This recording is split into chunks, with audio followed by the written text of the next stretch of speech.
I'm Mindy from Cute Girls Hairstyles, and Cam's here helping me today. Hi guys! And we are going to show you what we're calling the Rick Rack braid. Honestly, it doesn't get much easier than this braid. It's really simple. Even the dads out there can do this one. It's really basic, but you're gonna love it because it comes out looking like this really cool Rick Rack. Do you guys remember what Rick Rack is? All of you? Like the lace that kind of goes up, down, up, down, up, down? No? No. Is that an old person thing? I don't know what that is. Google Rick Rack. You'll see. You'll understand why this is called the Rick Rack braid. Now to begin, you need to create a section of hair. Mine's about 2 inches wide. I went from her left normal part over to her other eyebrow and kind of formed a rectangular shape. And it's like, you know, the size of a pencil thickness. So it's not too huge, but it's a good sized piece of hair. Now I'm going to divide it into 3 sections. The only difference between this and a regular braid is that you will do 2 large sections and 1 very small section of hair. So we're gonna do 1 large, another large, and then leave myself just a little teeny tiny piece of hair for that 3rd strand. And we're going to do a normal braid. This is all a normal braid technique right here. The only difference, again, being just that I'm using that smaller piece of hair. And I'm doing a pretty loose 3-strand braid.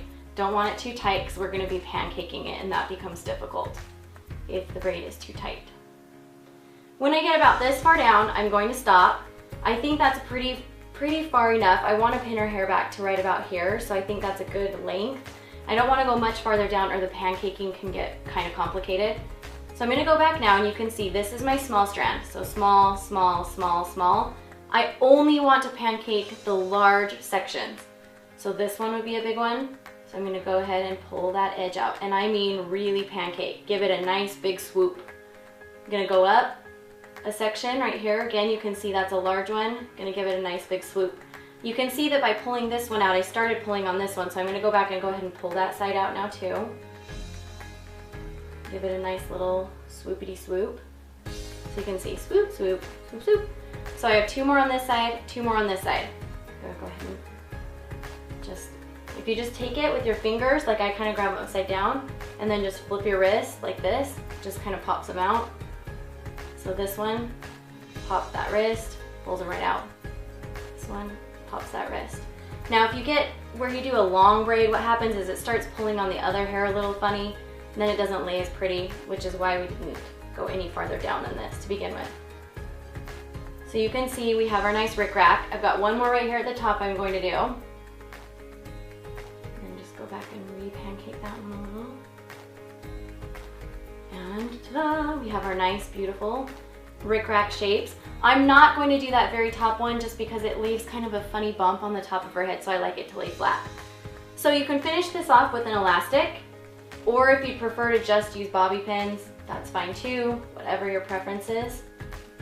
Sometimes I use an elastic, then bobby pin, and then remove the elastic just because the elastic gives a little stability while I bobby pin. Any of those options work.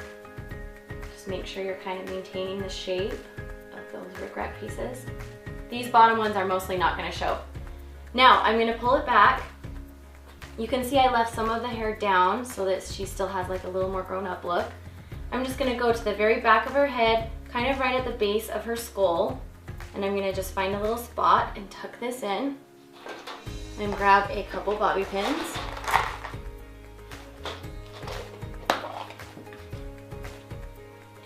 Go ahead and bobby pin them to her scalp. Like that, just crossing the bobby pins will hold them in place. And then throw that little piece of hair over the top. Anything you can still see. Give an extra little tug. And you're good.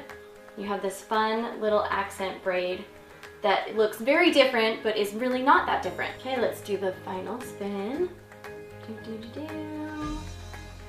And back around. Camry's hair is really long, but you could certainly do this hairstyle in even shoulder length hair would work. You just have to have enough to do that little braid on the side and you're good. Now if you guys have not seen it, be sure to go check out this video I'll put right here. It's from Brooklyn and Bailey's channel. It's their parody video that they collabed with Studio C. It's hilarious. I'm in it. Oh yes, she plays a mean girl in it. A mean girl? Aren't you one of the ones, the campers that's kind of mean?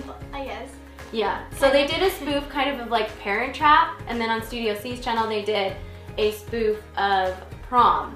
So they're both hysterical, and we had a great time filming them. Yeah, so lots and lots and lots of laughs. So be sure to check them out. The link will be in the description box below too if you need it there. And be sure to give us a thumbs up. We love your thumbs up, so if you love us, give us a thumbs up to let us know. And we'll see you guys next Sunday.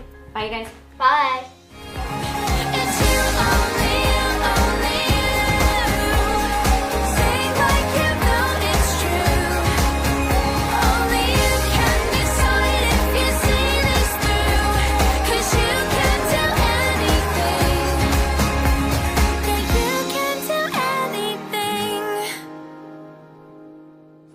Hey, what's your name? Okay. Camry, what's your last name? What's your last name? No, Camry McKnight, huh? Peekaboo. Peekaboo.